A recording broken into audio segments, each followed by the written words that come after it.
Olá, ouvintes! Bem-vindos a mais um episódio do Tá de Clinicagem, seu podcast semanal de atualização e revisão em clínica médica.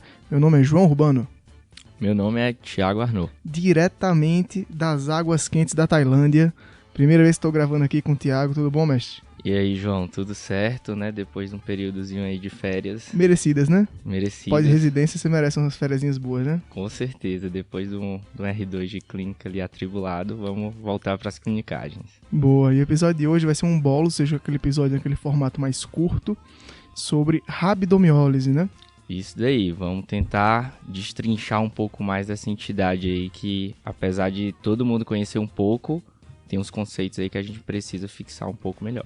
Beleza, então aqui o episódio a gente vai passar um pouco por definições, diagnóstico, mas o foco do episódio vai ser no manejo, né, Thiago? Isso daí. Qual paciente que eu interno, qual eu não interno e o que é que eu tenho que fazer naquele paciente que se apresenta com a rabdomiólise, principalmente no pronto-socorro, que é o principal cenário que eles vão aparecer pra gente. E começando com a definição, Thiago, que já é um pouco polêmica, como é que a gente consegue definir o que é uma rabdomiólise? Como você deu uma explanada aí, tem muita polêmica nisso, né? Mas se a gente for parar para pensar um pouco, fisiopatologicamente, você vai ter, né, uma síndrome que vai ser caracterizada justamente pela necrose muscular e a liberação de todos os constituintes musculares intracelulares na circulação sanguínea, causando repercussão clínica. Mas aí, se a gente for dar uma olhada melhor, né, na literatura, a gente tem citações muito antigas já da rabdomiólise. A gente tem citação até bíblica, lá no livro dos Números, né, se você for ver, a gente tem uma passagem que cita que os israelitas, né, comiam algumas aves que se alimentavam de cicuta. Aí você tá viajando. É um pouco de viagem mesmo. Mas para quem não conhece, a cicuta é uma planta herbácea que é utilizada para fazer veneno.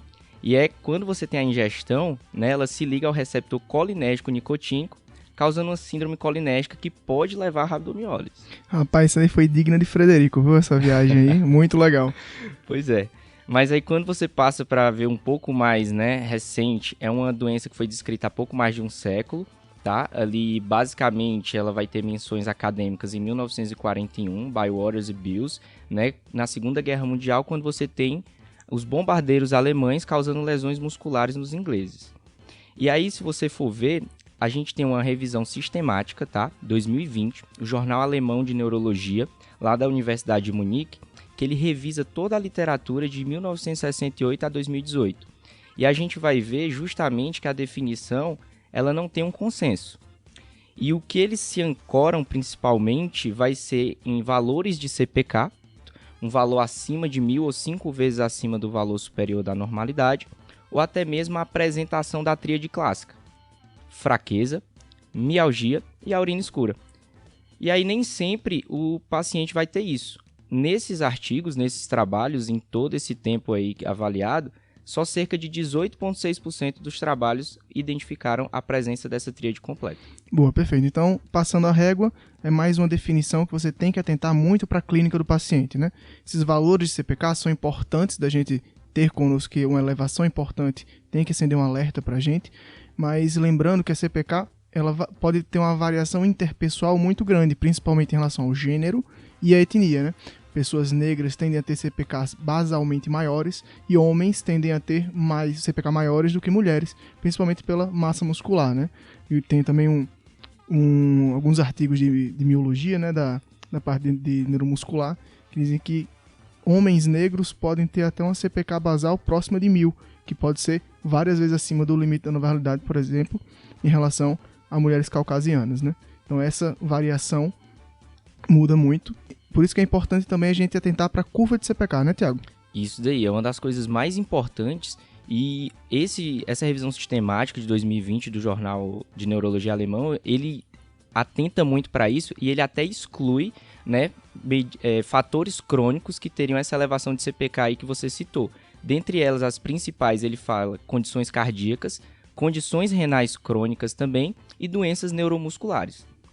Beleza, Thiago. Então, começando aqui, eu vou suspeitar de uma rabdomiólise, principalmente quando tem essas questões clínicas que você comentou, mas o fator desencadeante é um ponto crucial no paciente que tem uma suspeita de rabdomiólise, né? Então, sempre vou atrás de um possível fator desencadeante. E aqui a gente tem 3 grandes grupos de etiologias que podem levar à rabdomiólise. Isso. A principal delas é a traumática, relacionada a esforço sem trauma, e não traumática e não relacionada a esforço, né?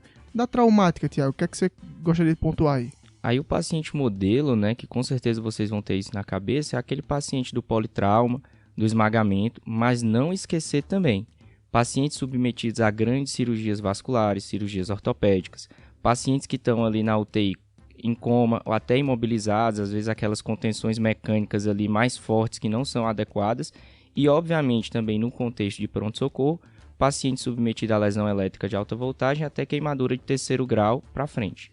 Beleza. Quando a gente pensa em relacionadas a esforço, a mais comum delas vai ser um esforço extenuante num paciente que não tem um condicionamento adequado para aquela atividade, né? Principalmente aí a gente lembra daquelas pessoas que começaram empolgadas na atividade física, né? Crossfit, essas outras coisas, a gente vê bastante. Mas tem outro grupo também relacionado à rabdomiólise, que seriam as miopatias, principalmente as miopatias metabólicas, né? Aqui a doença modelo vai ser a doença de McArdle, mas não é o nosso escopo falar aqui dela. Mas é uma etiologia relacionada a esforço físico. Aí aqui entram outras, como por exemplo, crise epilética, também entra em causas de rabdomiólise. E o último grupo, não traumática e não relacionada a esforço, aí entra várias questões, incluindo tóxico-metabólicas e também infecções como miosites virais, miosites infecciosas no geral, né? Isso daí, assim, acho que o que vale mais a pena assim, de ser ressaltado, não esquecer na questão dos fármacos, né? Estatina é uma coisa muito presente no nosso dia a dia, mas é isso aí que você falou, João. Então, são coisas que vão causar sintomas típicos que a gente já tem, né, uma noção mais ou menos ali, mialgia, fraqueza, e aí ter alta suspeição clínica. Lembrar de todas essas causas e partir para tentar fazer o diagnóstico. E depois agora a gente vai pensar na parte mais prática de como eu vou manejar esse paciente inicialmente, né? Tem alguns exames específicos que a gente precisa pedir para esses pacientes, Tiago? Com certeza. Quando a gente fala de rabdomiólise, todo mundo já vai pensar em marcadores de necrose muscular. Disparadamente, a gente vai ter creatinofosfoquinase como sendo o marcador padrão, né, e mais sensível que a gente vai utilizar no quadro de rabdomiólise. Então a CPK vai ser o mais importante marcador aqui pra gente. Com certeza, mas provavelmente vocês vão lembrar que tem uma série de outros marcadores musculares que você até pode solicitar, mas rotineiramente não são dosados. Por quê? Porque o padrão, né, de elevação da CPK, quando você tem uma lesão muscular, cerca de 2 a 12 horas depois, ela já começa a subir. E vai ter um pico dentro de 24 a 72 horas, e depois disso continua a cair. Tem uma queda cerca de 40 até 50% por dia, tá certo? E aí a gente pode ir para outros exames, tá certo, João? A gente vai ter, né, a urina 1, e aí vem uma clinicagem muito legal, tá? Quando a gente pega aquela parte inicial lá do exame de urina 1, a gente vai ter a positividade do M, beleza? Que inicialmente é só a presença de pigmento na urina, né? Isso, presença de pigmento na urina. Indicação de que talvez tenha um sangue ali. Aí você vai para a análise da microscopia e de repente o paciente tem um número de hemácias normais. Isso daí tem que ligar um alerta para você que aquela alteração de coloração na urina é devido a algum pigmento. Mioglobina, hemoglobina, aí eu vou diferenciar como na centrifugação dessa urina, mas você pelo menos já tem uma ideia de que aquela alteração é devido a algum pigmento. Perfeito. Então, frente a uma urina pigmentada, eu não posso assumir inicialmente que exatamente é por rabdomiólise, né? Isso. Tem que fazer essa diferenciação entre hemoglobinúria e mioglobinúria, que tem diagnósticos diferenciais bem importantes tanto para um lado como para o outro. Perfeito. Outros exames, tá, João, que eu posso estar trazendo aqui na minha análise do paciente é um hemograma, justamente, que aí eu posso ver, né, mais uma prova, por exemplo, que seria de hemólise, ou até mesmo alguma pista ali de infecção que poderia estar causando esse quadro de rabdomiólise. Outros exames importantes, claro, função renal, uma das principais disfunções orgânicas associadas à rabdomiólise, né? A gente vai ter uma elevação importante da creatinina no início, a gente lembra que a creatinina está diretamente relacionada com a massa muscular, então se destruiu, vai liberar a creatinina, mas logo depois a gente tem um aumento desproporcional da ureia, porque a gente tem um catabolismo maior das proteínas. Peraí, então vamos passar a régua aqui. Então, inicialmente eu posso ter um aumento de creatinina desproporcional pela lise muscular. Isso daí. Não é isso? E aí depois eu vou começar a ter uma metabolização dessa lise muscular que vai aumentar desproporcionalmente a ureia, né? Com Ou certeza. seja, mas no exame laboratorial para mim vai aparecer um padrão de uma lesão renal aguda. Isso aí. E aí outros exames importantes, eletrólitos, tá? Cálcio, fosfato e potássio. Por quê? Porque a lesão muscular vai aumentar necessariamente o potássio, tá? Então você vai ter liberação de potássio na circulação, fazendo hipercalemia, que a gente sabe que é um grande risco para o doente, elevações agudas e muito rápidas. Mas a ligação do cálcio e do fósforo, principalmente num contexto de hiperfosfatemia, pode fazer, né, duplo produto ali, causar também hipocalemia, que implica em arritmias, assim como a alteração do potássio, e até mesmo piorar a lesão renal por deposição nos túbulos desse duplo produto fósforo-cálcio, tá certo? Além disso, exames de função e lesão hepática, né, TGO e TGP, obviamente, vão estar aumentados, não só pela lesão muscular, mas você pode ter também lesão hepatocelular, e exames de coagulação. E aí você deve estar pensando, vixe, aí já é viagem demais. Mas a necrose muscular também libera bastante tromboplastina e fatores protrombóticos. Então você pode fazer um quad CIVD. É raro, mas lembrar que existe. Obviamente, ali não pode esquecer do ECG, porque é aí que você vai detectar, né, as arritmias. E assim, deixando um pouco mais longe, mas sabendo que existe, exame toxicológico, né? Intoxicações por álcool podem causar também um quadro de rabdomiólise. Boa, Tiago, isso é importante, né? Entrar em contato com o CEATOX também é uma coisa importante nos hospitais que tem esse serviço, né? E tanto álcool como heroína, cocaína, anfetaminas estão relacionadas à rabdomiólise, né? E outra coisa interessante de pedir também para esse paciente, função tireoidiana, já que hipotireoidismo também pode ser uma causa de rabdomiólise, né? Isso daí. Beleza, Tiago. Então, lembrando que a rabdomiólise ela vai ser uma das apresentações clínicas de várias doenças diferentes, né? Como a gente falou aqui, nessa variedade dos fatores causais. E os cuidados com ela vão acontecer em paralelo aos cuidados da doença de base do paciente, seja ela qual for. Justamente. Quando é que eu vou pensar em internar esse paciente, Tiago? Aí, né, passando por tudo isso que você já falou, João, geralmente eu vou ver aquele paciente que tem um sintoma a menos de 72 horas e a CPK já está elevada, porque eu sei que o pico desse exame pode ser em até 72 horas, ou seja, tem uma possibilidade dele ficar ainda maior.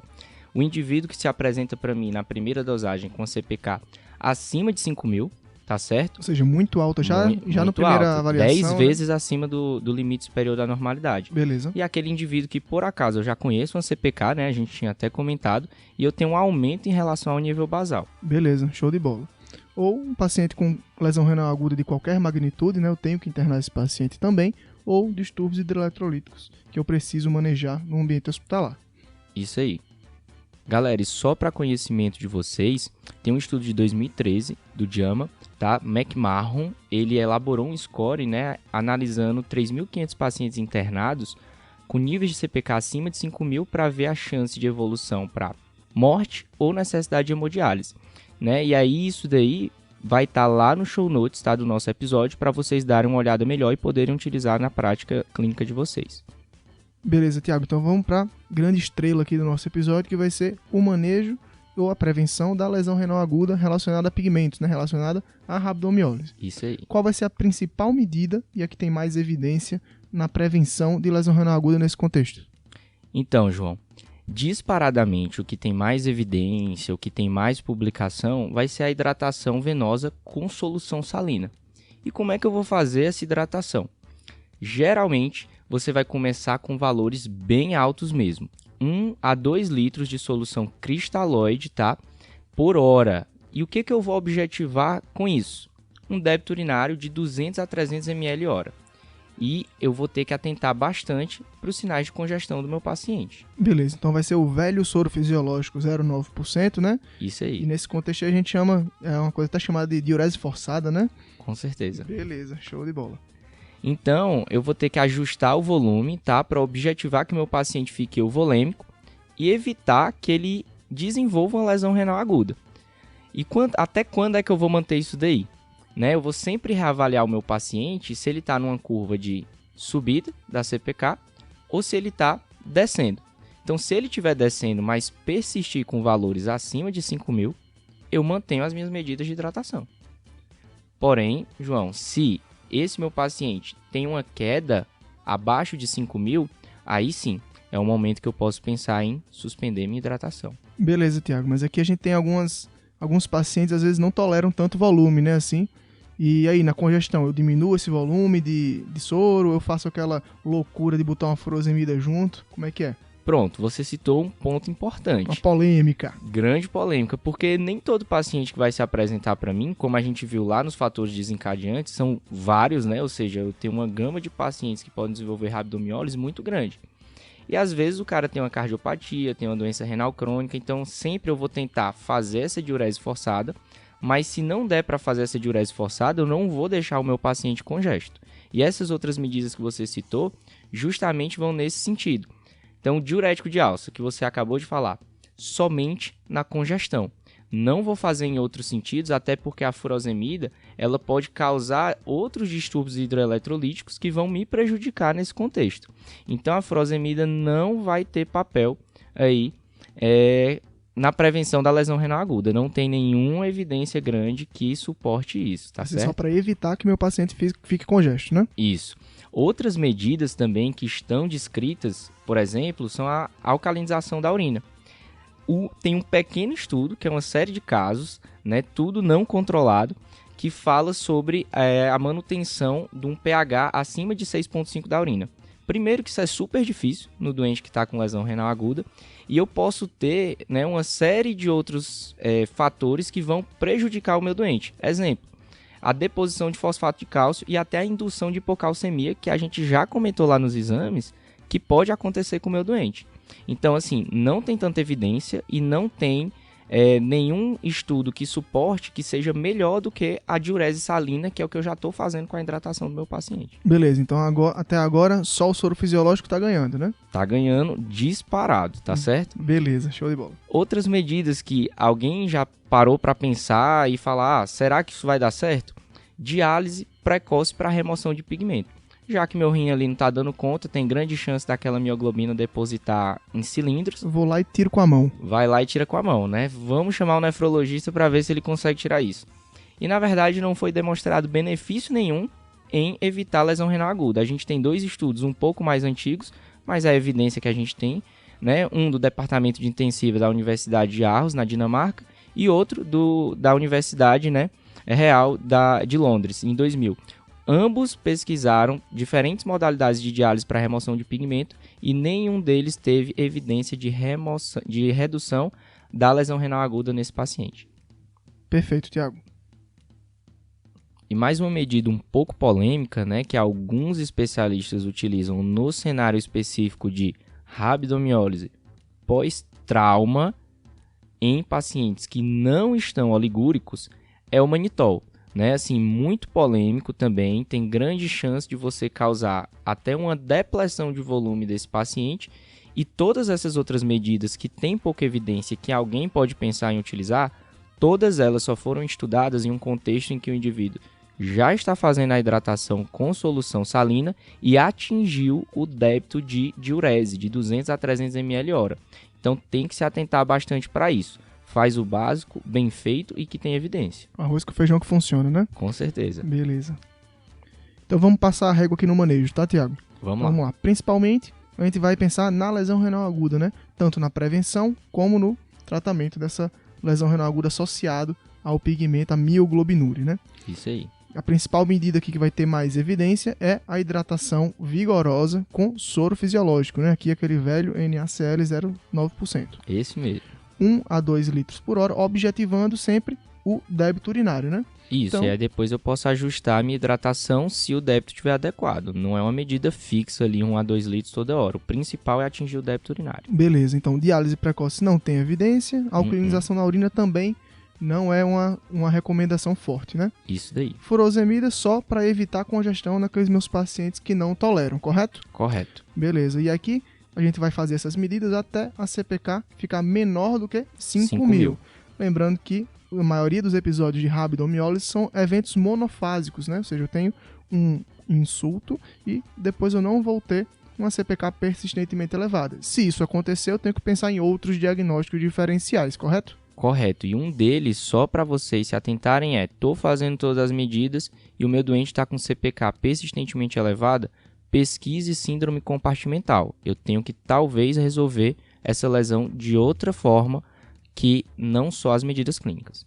Beleza, show de bola, Thiago. Acho que deu para passar uma olhada geral em todas as medidas mais importantes relacionadas à rabdomiólise, né? Principalmente para a gente manejar de maneira correta e atentar para as principais complicações relacionadas a isso, né?